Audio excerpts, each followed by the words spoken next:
Avez-vous déjà vécu un de ces déjeuners de famille du dimanche où vous auriez souhaité avoir simplement commandé une pizza et être resté tranquillement chez vous? Laissez-moi vous raconter cette soirée où mes enfants ont décidé que j'étais une mère égoïste, une mère indigne, juste parce que je refusais de partager ma maison. Et ce qui s'est passé une semaine plus tard, disons simplement qu'ils y regarderont à 2 fois avant de me traiter d'égoïste de nouveau. Intrigué.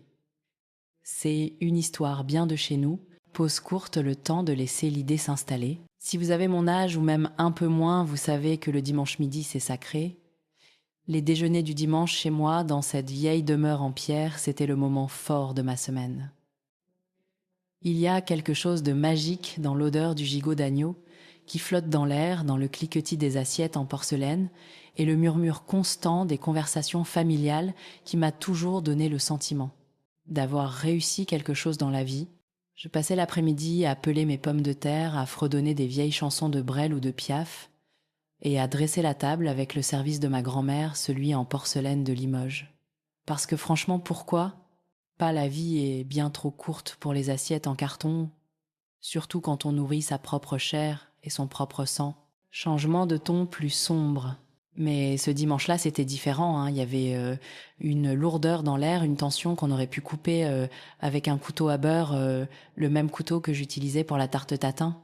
Peu être était-ce la façon dont ma fille Léa n'arrêtait pas de regarder son téléphone, ou comment mon fils Marc était étrangement silencieux, repoussant sa salade autour de son assiette, comme un enfant de 5 ans. Même mes petits-enfants semblaient sentir que quelque chose n'allait pas leur rire habituel remplacé par des chuchotements nerveux. J'ai essayé d'ignorer tout ça, en me concentrant sur la découpe parfaite du gigot, m'assurant que chacun ait son morceau préféré. Je me suis versé un verre généreux de mon petit blanc, un bourgogne à ligoter, ma petite rébellion personnelle contre le monde, et j'ai pris place en bout de table. Nous avons passé la première partie du repas avec seulement quelques escarmouches mineures.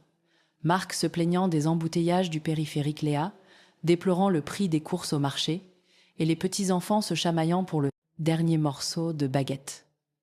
C'était presque normal, presque réconfortant, mais alors que j'allais prendre la saucière, Léa s'est raclée la gorge de cette manière qu'elle a quand elle est sur le point de dire quelque chose qu'elle sait que je ne vais pas aimer. « Maman » a-t-elle commencé sa voix juste un peu trop douce, un peu trop mielleuse.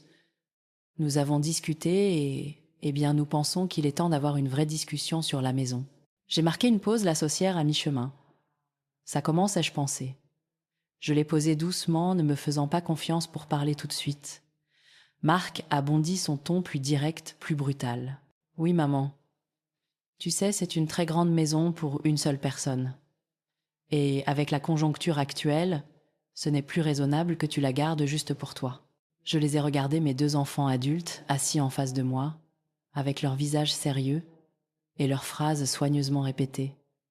Je sentais mon cœur battre un peu plus vite, mais j'ai gardé une expression neutre. Je m'attendais à cette conversation depuis un moment.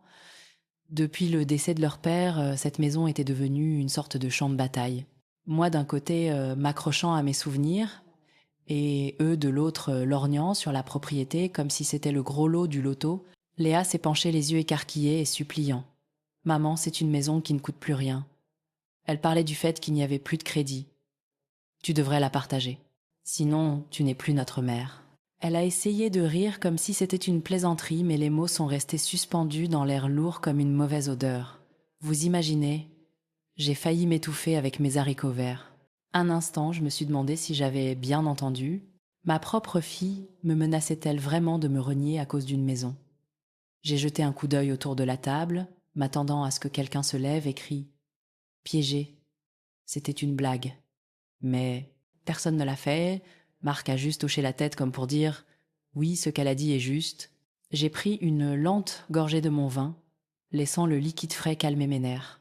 J'ai regardé mes enfants, mes bébés que j'avais élevés avec des histoires du soir, des genoux écorchés et plus d'amour que je n'aurais jamais cru possible. Et maintenant, ils étaient assis dans ma salle à manger, me disant que j'étais égoïste de vouloir garder la maison que j'avais construite avec leur père. Le foyer où nous avions célébré tant d'anniversaires de Noël et tous ces petits moments entre les deux. N'est-ce pas une scène de film d'auteur qui tourne mal, ai-je pensé, combattant l'envie de rire nerveusement? J'ai senti les larmes me piquer les coins des yeux, mais j'ai refusé qu'ils me voient pleurer. Pas ce soir, pas pour ça. Au lieu de cela, j'ai souri. Pas un grand sourire éclatant, mais un petit sourire entendu.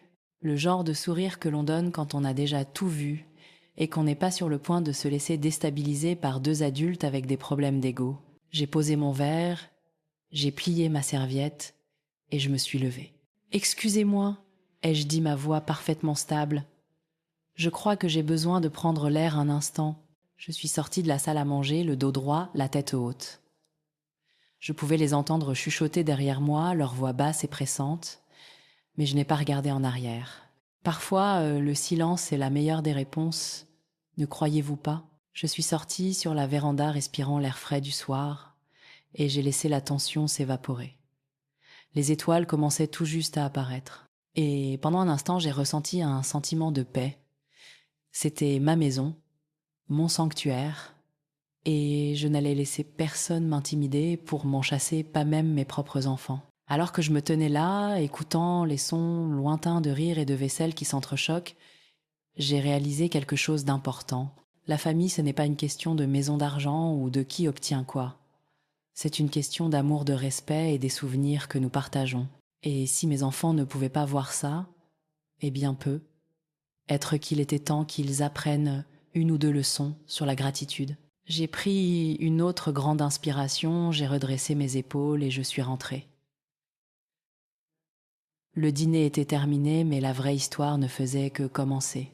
Une semaine s'est écoulée après cet infâme dîner du dimanche, et je dois admettre que la maison semblait un peu plus silencieuse que d'habitude. Peu, être était-ce l'écho des mots de mes enfants qui rebondissaient encore sur les murs, ou peu, être était-ce simplement le calme avant la tempête. Quoi qu'il en soit, je me suis surprise à me déplacer dans les pièces, avec une nouvelle conscience remarquant chaque craquement et gémissement de la vieille bâtisse. J'avais vécu ici pendant plus de 30 ans, et chaque recoin gardait un souvenir certain, doux, d'autres amers, et quelques-uns qui me faisaient encore rire aux éclats quand personne n'était là pour entendre. Mais au fil des jours, je n'arrivais pas à me défaire du sentiment que quelque chose se tramait. Ce quelque chose est arrivé sous la forme de ma voisine Madame Leroy, qui a le don de connaître les affaires de tout le monde avant même qu'ils ne les connaissent eux-mêmes. Elle m'a intercepté dans l'allée un matin, les yeux écarquillés par le genre d'excitation que seule une bonne dose de ragot peut apporter. « Avez-vous entendu ?» m'a-t-elle chuchoté comme si les tuiles du toit pouvaient écouter. « Vos enfants font venir un agent immobilier ce week-end. Ils disent qu'ils veulent faire expertiser la maison. » Elle m'a lancé un regard mêlant pitié et curiosité, comme si elle s'attendait à ce que je fonde en larmes ou que je commence à jeter la vaisselle. J'ai juste souri les remercier pour l'information et je suis rentrée, mon esprit déjà en ébullition avec des possibilités. Maintenant, j'aurais pu appeler Léa ou Marc et les confronter directement. J'aurais pu leur parler des défauts de la maison, la façon dont les planchers du couloir gémissent comme un vieux trois-mâts hanté, ou comment la lucarne du grenier ne se ferme jamais complètement. Peu importe le nombre de fois où l'on essaye. J'aurais pu mentionner la cave qui a toujours eu une vie propre, avec ses points froids mystérieux et le bruit occasionnel de quelque chose qui se bouscule derrière les murs. Mais où est le plaisir là-dedans ? Parfois, il faut laisser les gens apprendre à leurs dépens. Alors au lieu de m'inquiéter, j'ai décidé d'en faire un événement. Le matin de la grande visite, j'ai fait sauter un grand bol de pop-corn. Je me suis versé un grand verre de thé glacé et je me suis installée dans mon fauteuil préféré près de la fenêtre. De là, j'avais une vue parfaite sur l'allée et je pouvais voir chaque voiture qui s'arrêtait. Je me suis sentie un peu comme si je regardais une émission de télé-réalité, sauf que cette fois, le drame se déroulait juste devant ma maison. Pile à l'heure, le monospace de Léa est arrivé, suivi de près par la berline de Marc, et puis une troisième voiture noire et rutilante avec une plaque magnétique sur la porte indiquant « Sophie Garnier, agence immobilière ». Une femme en talons bien trop hauts pour notre allée de gravier en est sortie. Elle tenait un dossier en cuir et affichait un sourire qui semblait avoir été longuement répété devant un miroir. Mes enfants l'ont accueillie avec le genre d'enthousiasme habituellement réservé aux gagnants de loterie et je n'ai pas pu m'empêcher de rire doucement. Ils n'avaient aucune idée de ce qui les attendait. Je les ai observés monter les marches, Léa jacassant sur le potentiel et Marc hochant la tête comme s'il était déjà en train de compter sa part du pactole. Sophie, l'agent immobilier, a sorti son bloc-notes et a commencé à faire des observations. Ses yeux balayant le porche, les fenêtres, la ligne du toit. Je pouvais presque l'entendre penser « Charmant mais nécessite beaucoup de travail. Si seulement elle savait. » Ils ont sonné et j'ai pris mon temps pour répondre, les laissant mijoter sur le perron pendant 1 minute ou 2. Quand j'ai finalement ouvert la porte, je les ai accueillis avec mon sourire le plus éclatant. « Eh bien, regardez qui voilà.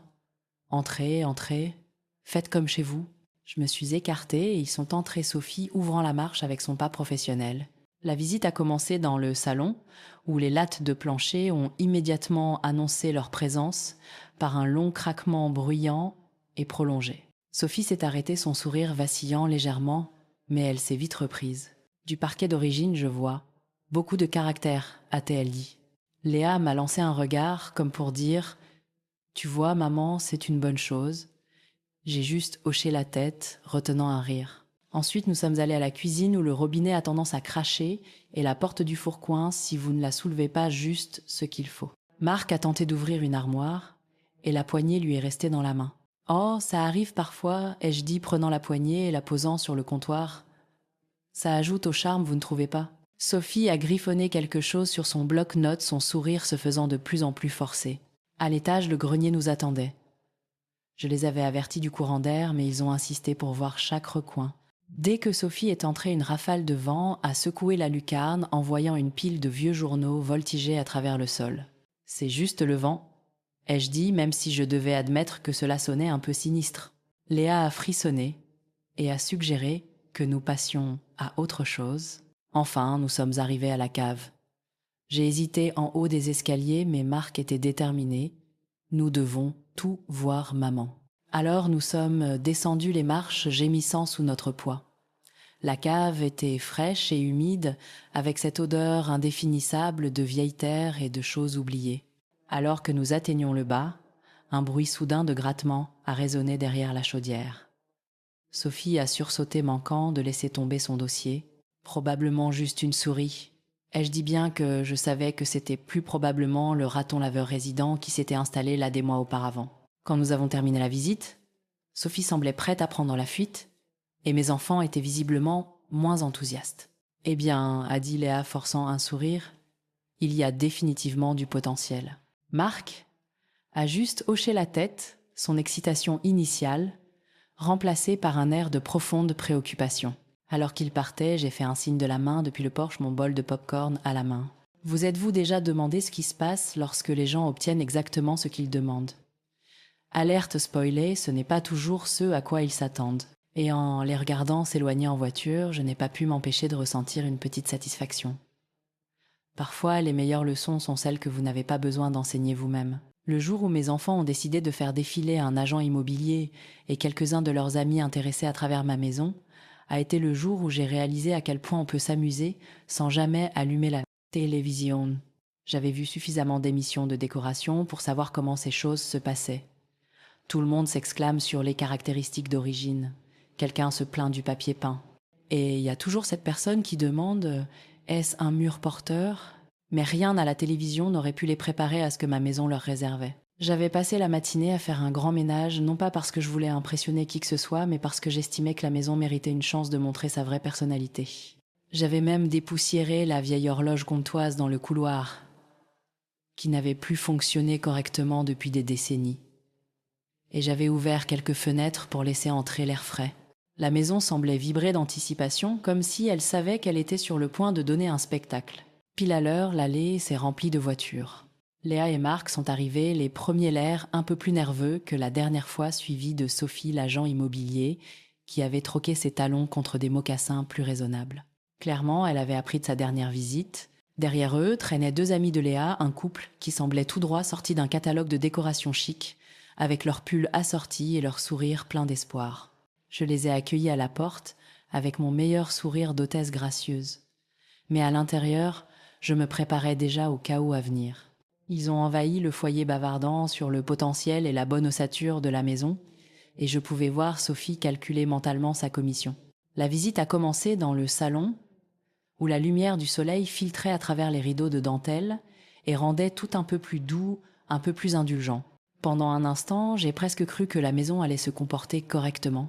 Mais alors que Léa était en train de souligner le charme désuet de la cheminée en marbre, les lumières ont vacillé. Pas un simple petit scintillement, mais un véritable effet stroboscopique, comme si la maison auditionnait pour une soirée disco. Tout le monde s'est figé. Sophie a essayé de faire une blague pour détendre l'atmosphère. Vieille installation électrique, j'en suis sûre, rien d'inquiétant. Mais j'ai vu le couple chic échanger un regard nerveux. Nous sommes passés dans le couloir où l'horloge comtoise se tenait silencieuse et imposante. J'avais abandonné l'idée qu'elle donne l'heure exacte depuis longtemps, mais au moment où nous passions, elle s'est soudainement animée, carillonnant, bruyamment et avec insistance. Le problème, c'est qu'il était seulement 14h10 à 7 minutes de l'après-midi. L'horloge n'avait pas sonné à la bonne heure depuis des années, et certainement pas au milieu de la journée. Le son a résonné dans toute la maison, faisant sursauter tout le monde. Marc a essayé de rester calme, mais je l'ai vu tressaillir. Ça ajoute du caractère, ai-je dit, essayant de ne pas sourire. Vous ne pouvez pas acheter ce genre d'authenticité. Le groupe a continué un peu plus réservé. Nous avons ensuite atteint la cuisine, où le robinet a choisi ce moment précis pour cracher et gicler, envoyant une fine bruine d'eau à travers le comptoir. L'ami de Léa a poussé un petit cri, et Sophie a rapidement noté quelque chose sur son bloc-notes. Je pouvais presque l'entendre penser « inspection de la plomberie obligatoire ». Je leur ai offert une tasse de café, mais ils ont poliment décliné les yeux fuyants comme s'ils s'attendaient à ce que le grille-pain se mette à danser. Puis vint le couloir, celui avec le point froid mystérieux. J'avais toujours plaisanté en disant qu'il faisait plus froid que le cœur de mon ex-mari, mais aujourd'hui il était carrément glacial. Alors que nous marchions, tout le monde a frissonné, et le couple chic s'est blotti l'un contre l'autre pour se réchauffer. « Y a-t-il un courant d'air ?» a demandé Sophie, sa voix légèrement tremblante. « Oh, juste la façon qu'a la maison de dire bonjour !» ai-je répondu, m'amusant bien plus que je n'aurais probablement dû. Mais la vraie attraction était la cave. Alors que nous nous approchions de la porte, elle s'est ouverte toute seule, s'éjectant, avec un flair dramatique qui aurait fait la fierté de n'importe quelle maison hantée. Le groupe s'est arrêté net, fixant l'escalier sombre, comme s'il allait les avaler. Probablement juste le vent a marmonné, Marc, mais sa voix manquait de conviction. Sophie a hésité, puis a bravement mené le chemin, son presse-papier serré, contre sa poitrine comme un bouclier. La cave était sombre et sentait le moisi avec cette odeur indéfinissable de vieille terre et de souvenirs oubliés. Alors que nous descendions, un bruit soudain de grattement a résonné des ténèbres, suivi d'un grognement bas et guttural. Je savais que ce n'était que le raton laveur qui avait élu domicile derrière le chauffe-eau, mais je n'ai pas ressenti le besoin de partager cette information pour le moment. Le couple chic s'est agrippé l'un à l'autre et les yeux de Sophie balayaient les lieux cherchant la sortie la plus proche. Juste au moment où nous atteignions le bas, l'ampoule du plafond a vacillé et s'est éteinte, nous, plongeant dans une semi-obscurité. Quelqu'un a halté. C'était peu. Être moi, mais je ne l'avouerai jamais. Marc a tâtonné pour allumer la lampe de poche de son téléphone et Léa a chuchoté. Peu. Être que nous devrions remonter. Sophie n'avait pas besoin d'être convaincue. Elle était déjà à mi-chemin des escaliers, ses mocassins s'activant plus vite que je ne l'aurais cru possible. De retour dans la sécurité du salon, tout le monde a essayé de retrouver son calme. Sophie s'est raclé la gorge et a annoncé « Eh bien, c'est certainement unique. Je vais devoir faire des recherches sur des propriétés comparables. » Le couple chic a marmonné quelque chose à propos d'un autre rendez-vous et a pratiquement couru jusqu'à la porte. Léa et Marc m'ont regardé leur confiance initiale, remplacée par une grande incertitude. En les regardant partir, j'ai salué depuis le porche, la maison se dressant fièrement derrière moi. Il s'avère que la vieille demeure avait encore quelques tours dans son sac. Au moment où ils atteignaient leur voiture, je pouvais dire que Sophie était prête à se répertorier elle-même sur les petites annonces, n'importe où sauf ici. Quant à mes enfants, disons simplement qu'ils n'étaient plus aussi impatients de partager la maison. Parfois, une maison sait simplement comment se protéger et protéger son propriétaire. Quand nous sommes finalement remontés à l'étage, la lumière du soleil filtrant à travers la fenêtre de la cuisine semblait presque aveuglante après l'obscurité de la cave. Mes enfants et leurs amis semblaient avoir vu un fantôme ou peu, être toute une famille de fantômes. Le visage de Léa était pâle, ses yeux fuyants, comme si elle s'attendait à ce que l'horloge comtoise se mette à marcher toute seule. Marc, d'habitude si sûr de lui, était exceptionnellement silencieux, les mains enfoncées dans ses poches. Même Sophie, l'agent immobilier toujours professionnel, avait perdu son sourire d'usage et le couple chic avait déjà pris une sortie hâtive, marmonnant, quelque chose à propos d'autres rendez-vous alors qu'il se bousculait presque, en sortant. Je n'ai pas pu m'empêcher de me sentir un peu suffisante. La maison avait fait son travail, et même plus. Nous sommes tous restés là dans la cuisine, pendant un moment le silence épais comme une béchamel. Je pouvais presque entendre les rouages tourner dans la tête de mes enfants, alors qu'ils reconsidéraient leur grand projet. La maison, avec toutes ses bizarreries et ses craquements, avait parlé plus fort que je n'aurais jamais pu le faire. C'est amusant, n'est-ce pas? Parfois, les choses que nous désirons le plus se révèlent être plus de problèmes qu'elles n'en valent la peine. J'ai regardé Léa essayer de retrouver son calme, lissant ses cheveux et forçant un sourire. « Eh bien, maman ?» Hâtée, elle dit sa voix un peu chevrotante. « Peu. Être que le mieux, c'est que tu gardes la maison. Tu sais, pour ta tranquillité. » Marc a hoché la tête, en signe d'accord, évitant mon regard. « Oui, maman. C'est probablement trop de travail pour nous en ce moment de toute façon.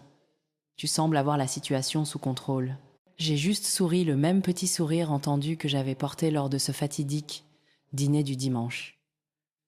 Parfois, la meilleure façon d'enseigner une leçon est de laisser les gens l'apprendre par eux-mêmes. J'aurais pu leur parler du raton laveur du poing froid dans le couloir ou de la façon dont la porte de la cave aimait s'ouvrir au pire moment possible. J'aurais pu les avertir des bizarreries et des maux de tête, des réparations et des surprises. Mais où est la satisfaction là, dedans ? Certaines leçons sont mieux apprises à la dure, et mes enfants venaient de suivre un cours accéléré sur le thème « Attention à ce que vous souhaitez ». Sophie s'est raclé la gorge, ramassant ses affaires avec une rapidité qui suggérait qu'elle préférait être n'importe où ailleurs. « Merci pour la visite, Madame Dubois », a-t-elle dit la voix tendue. « Je vous recontacterai si j'ai des questions. » J'ai hoché la tête, la regardant filer vers la porte, ses mocassins claquant vivement sur le parquet. Léa et Marc se sont attardés un instant de plus, regardant autour de la cuisine, comme s'ils la voyaient pour la première fois. Je pouvais voir les souvenirs vaciller derrière leurs yeux. Les fêtes d'anniversaire, les dîners de Noël, les goûters tardifs après les sorties entre amis. Peu, être juste peu, être commençait-il à se souvenir qu'une maison est plus que des murs et un toit. C'est une chose vivante, pleine d'histoire et de cœur. Après leur départ, la maison m'a semblé différente, plus légère, d'une certaine manière. Je me suis versé un autre verre de vin, le bon que je gardais pour une occasion spéciale, et j'ai mis mon disque préféré. Le crépitement familier de l'aiguille sur le vinyle a rempli la pièce et j'ai laissé la musique m'envelopper. J'ai dansé un peu, me balançant au milieu du salon, la lumière du soleil attrapant les quelques poussières dans l'air. Pour la première fois depuis longtemps, je me suis sentie vraiment chez moi, pas seulement dans la maison, mais dans ma propre peau. J'ai repensé à toutes les années que j'avais passées ici aux rires et aux larmes, aux disputes et aux réconciliations. J'ai pensé à mon défunt mari, comment nous avions choisi le papier peint ensemble, et nous étions disputés sur les couleurs de peinture, comment nous avions vu nos enfants grandir dans ces pièces. J'ai pensé à l'avenir, à ce que cela signifiait de vieillir et de s'accrocher aux choses qui comptent. Peu. Être étais-je égoïste, mais si vouloir garder ma maison, mes souvenirs et ma tranquillité d'esprit faisait de moi une égoïste, alors qu'il en soit ainsi. Je l'avais mérité. Alors que le soleil s'abaissait dans le ciel, je suis sortie sur le porche, mon verre à la main. Le jardin était en pleine floraison, les rosiers hochant la tête dans la brise, et j'ai ressenti un profond sentiment de contentement. Je savais que mes enfants reviendraient. Ils le faisaient toujours. Peu, être que le dimanche suivant, ils reviendraient dîner. Et peu, être que cette fois nous parlerions d'autre chose que d'immobilier. Peu, être que nous profiterions simplement de la compagnie des uns et des autres comme avant. J'ai pris une longue gorgée de vin et j'ai souri à moi-même. La maison leur avait donné une leçon, mais elle m'en avait donné une aussi. Parfois, il faut tenir bon, même lorsque c'est inconfortable. Parfois, il faut laisser les gens trébucher un peu pour qu'ils trouvent leur propre équilibre. Et parfois, une petite vengeance servie avec une dose de pop-corn et une cave en thé est exactement ce qu'il faut. Alors que les premières étoiles apparaissaient dans le ciel du soir, une joie tranquille s'est installée en moi. Je n'étais pas seulement la propriétaire de cette maison. J'étais sa gardienne, sa conteuse son cœur. Et tant que je serai là, ce serait toujours un foyer, pas seulement un bien à diviser et à vendre. J'élevais mon verre en un toast silencieux à la maison, à ma famille et aux leçons que nous avions tous apprises. À la paix, au calme et à la danse, dans son propre salon exactement comme on l'aime. Alors la prochaine fois que quelqu'un vous traitera d'égoïste pour vivre votre vie à votre façon, souvenez-vous simplement que parfois la maison vous soutient. Si vous avez apprécié cette histoire, appuyez sur le bouton s'abonner pour plus de récits qui vous feront rire, haleter et être même repenser votre prochain dîner de famille. Après tout, qui a dit que vieillir signifiait que la vie devenait ennuyeuse? Restez avec moi. Il y en a beaucoup d'autres comme celle-ci.